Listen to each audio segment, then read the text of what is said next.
As we inch our way closer and closer to the NFL trade deadline, which is coming up this coming Tuesday, November 4th, we've got a lot to talk about, considering there have been multiple times the Denver Broncos have been listed by a multitude of different NFL sources, mainly Adam Schefter and most recently Jeremy Fowler.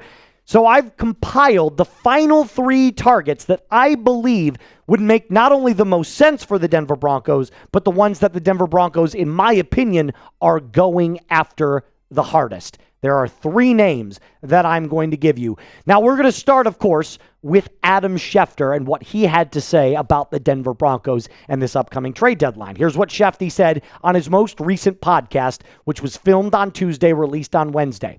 I think there's going to be a flurry of activity after next week, talking about this week, week 9. I'm still counting and waiting on deals for wide receivers. So obviously nothing has come to fruition yet for all of these teams, but he later goes on to mention 3 teams that have made furious calls for wide receivers: the Bills, the Steelers, and the Denver Broncos. So I can expect something big to happen by the trade deadline, which, by the way, we're going to be live for. If you want to join us at noon Central, 11 a.m. Mountain Time, you got to hit that subscribe button, turn on your notifications, and make sure you know exactly when Broncos Breakdown goes live for the NFL trade deadline. I'm going to continue on with what Adam Schefter had to say about the Denver Broncos rumors himself. Remember, this is continuing on in his podcast. He says, we've got the Pittsburgh Steelers, the Buffalo Bills, and the Denver Broncos,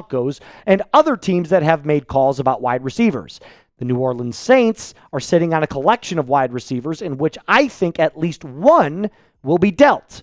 And if I had to bet, I'd say Rashid Shaheed is the guy that interests teams the most for his speed and his talent. Well, it's not just Adam Schefter that's also saying that. We've got people around the Twitter world, around social media, and around the NFL that are also saying the same thing. The Broncos rumored to be interested in working out a trade deal for Saints wide receiver Rashid, the need for speed, Shaheed. That's my guy, Trizzy Trace, over there, who coined that phrase.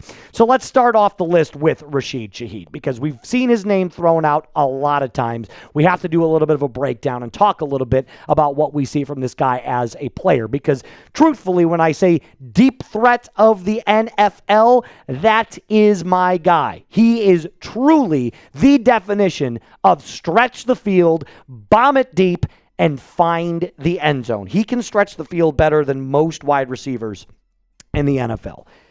The sad fact is he plays for the Saints, and they're not very good. So Spencer Rattler's deep field accuracy, Tyler Shuck now getting the start for the New Orleans Saints. I mean, everything right now in New Orleans is just on fire. So clearly, they're not utilizing him the way he should, but he's not a player that will ever be the type of guy that goes out and gets you 75 receptions in a season. It's just not his game. And in fact, believe it or not, he's kind of been injured since 2022. 12 games played in 2022, 15 in 2023. Last year, missed the majority of this season with a injury as well. He's played all the games this year in 2025 so far, and clearly off to a hotter start. 39 receptions, 431 yards, 2 touchdowns, averaging 11.1 per reception. So what do we know about his style of play? So those are the statistics. What about the style? Well, he's a certified deep threat. He's got that blazing speed that you're looking for, and he finds the end zone. So when you can connect with Rashid Shaheed, it's almost always a massive play. Now, I will say this, for every pro, there is a con. He's not the deepest route runner, so his route tree isn't that great. He kind of only has a couple of moves. He's not utilized properly, like I said, in New Orleans, and that 2024 injury is kind of a concern, and the injury history in general is kind of a concern. But I'm willing to bypass all of that because I truly believe that he is a great fit for the Denver Broncos. Just say everybody on the Broncos wide receiver room right now. Say it out loud what their specialty is. Marvin Mims is great with the ball in his hand, especially at the line of scrimmage in the screen game and behind the line with jet sweeps. Troy Franklin is an unbelievable route runner that doesn't have the most surefire hands yet. And Cortland Sutton is great in splash plays and also in contested catches. He's your stereotypical number one wide receiver. Pat Bryant's coming into his own, and Trent Sherfield's a great blocker. The one thing that the Broncos are actually missing is the stereotypical down the field stretcher. They don't have one yet. Mims is the closest thing, but he's more of a utility player. Great in special teams, great in the screen game, great on jet sweeps. Get the ball in Mims' hands and watch him go to work. But he's not the guy that stretches the field consistently and gives you those big type of plays. Well, that's where Rashid Shaheed comes in. So anybody who thinks it's not a good fit, it actually is a fantastic fit. Now, is it the name like Jalen Waddle and the talent like Jalen Waddle? No. Is it the name and the talent of a guy like Jakobi Meyers? No. But this wouldn't cost you a ton of draft capital either. I'm thinking maybe you just give him the 4th round pick that you got earlier from the Devon Vele trade and just wipe your hands clean of it. So then you don't give up any of your current draft picks and you get another player. I think it just makes a lot of sense. And the upgrade from Devon Vele to Rashid Shaheed is mountains. Shaheed is way better of a player. So would you trade for Rashid Shaheed? Let me know in the comment section down below. Type T for trade or type P for pass. I'm typing my T for trade immediately. Here's the thing. If if New Orleans calls me up and says, hey, we want a 3rd or higher, I'd pass. I'd say, no, I'm not willing to give that up for Shaheed. That's just not the kind of capital that I'd give up. All right, coming up next, I'm going to tell you about the final 2 trade targets that have not only been mentioned by the talking heads in the NFL like Schefter and Fowler, but also who I believe could fit the Denver Broncos the very, very best. And spoiler alert, one of them kind of left me scratching my head. Now, before I get into that, I got to tell you about our friends over at Bubs Naturals Collagen Peptides. Look, as I age closer to 30 years old, I find that my collagen levels, they've been kind of dipping a little bit, which means that my hair doesn't look nearly as thick and as shiny, but also I want my skin to feel the best, and that's where Bubs comes in. They have got you hooked up. Those stiff joints in the morning and the recovery from the gym, it's taking longer. My hair is thinning, nails breaking, and even skin losing that smooth glow. Aging sucks, but it doesn't have to. Starting in your mid-20s, did you know your collagen production starts to naturally decline in your body? That's where Bubs Naturals Collagen Peptides comes in. Bubs helps restore collagen levels closer to what your body naturally had in its youth, so your joints feel stronger, your hair and nails grow healthier, and your skin looks smoother. No junk, no sugars, no sweeteners or fillers. It's also third-party tested, NSF certified for sport and Whole30 approved, so you know it's clean and trustworthy. Live better longer. For a limited time only, our listeners are getting 20% off Bubs Naturals by using code CHAT at checkout. Just head on over to Bubs, that's BUBSnaturals.com, and use code CHAT, and you're all set. After you purchase, they're going to ask you where you heard about them. Please support our show and tell them Moose from the Broncos Breakdown sent you. All of that in the comments and description of today's video. Let's talk Fowler.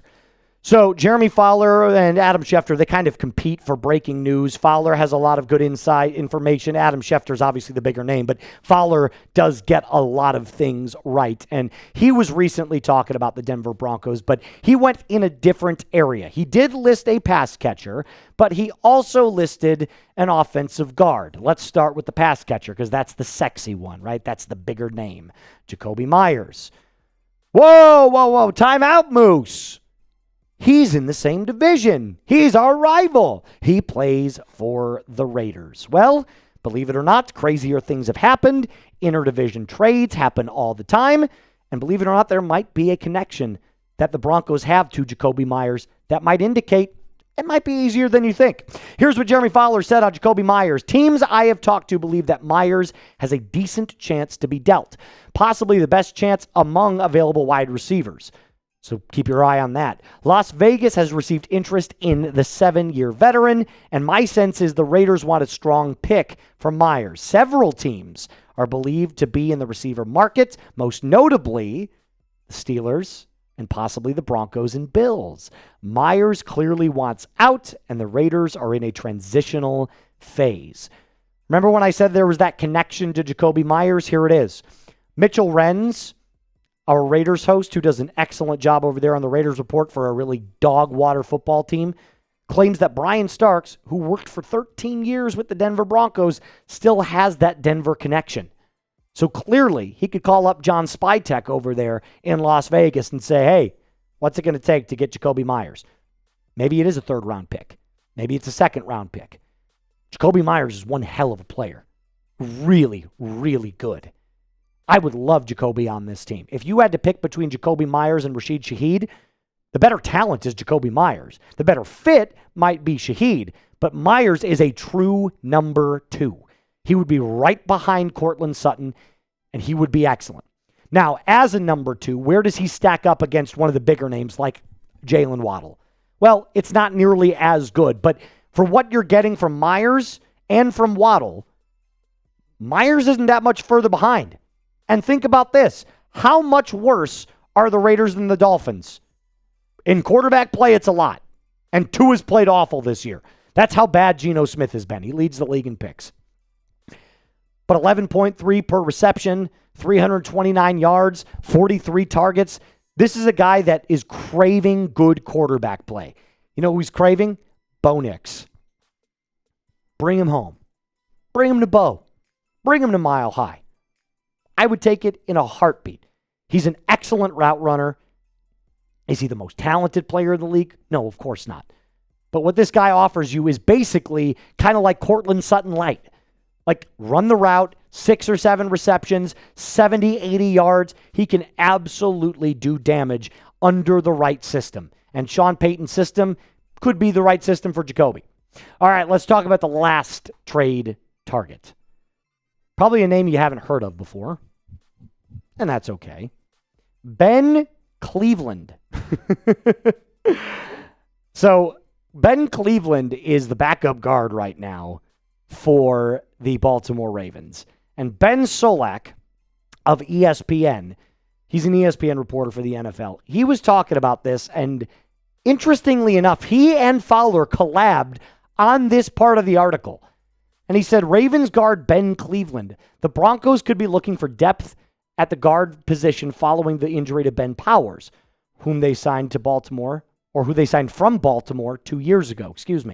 Here, they would add Cleveland, who re-signed with the Ravens this offseason, but failed to win a camp battle for the left guard spot. Okay, so here's what I think about this. I don't know that the Broncos need more offensive line help. Well, Moose, we always need offensive line help. We need depth. I understand what you're saying. I really do. Because with Ben Powers out, now you've got Calvin Throckmorton, Alex Palczewski. But the Broncos' offensive line has still been very good with those two in. Why would you give up a draft pick just to add more offensive line depth if you know both of those guys are going to start? It just doesn't make a whole lot of sense to me. And in the 2024 season, he only played 176 snaps. Granted, he gave up no penalties, and he's a lot better in the run game than he is the pass game, which is stereotypical of a guard. But it's a less sexy move. It only adds depth. I'm not so sure that I want to give up a draft pick in order to go out and get a depth guard. He's not even starting with the Ravens. He's not. And that says something. You know what I mean? Like, if I look at the Broncos' offensive line depth chart right now, with Ben Powers clearly out at that left guard position, I get the fact that you want an extra name just in case, but I'm willing to gamble on Alex Palczewski and Calvin Throckmorton. If something bad happens like that, then go to the free agency waiver wires and claim another offensive lineman. Hell, call up Brandon Scherf. He just retired. There's a lot of different options that you can get at the offensive line position that don't involve a trade. You know what's harder to trade for? A weapon. A weapon. Because when you go out and try to claim somebody off of waiver wires as a weapon, the talent is a lot worse than what you could get off the street for an offensive lineman. Just food for thought. Name of a player the Denver Broncos should trade for. Let me know in the comment section down below. Give me your trade candidate for Mile High. We, remember, will be live on Tuesday for the trade deadline. So if you want to tune in and see what moves the Denver Broncos make, all you got to do is hit subscribe, turn on those notifications. Always remember, Mile High salute. Be cool.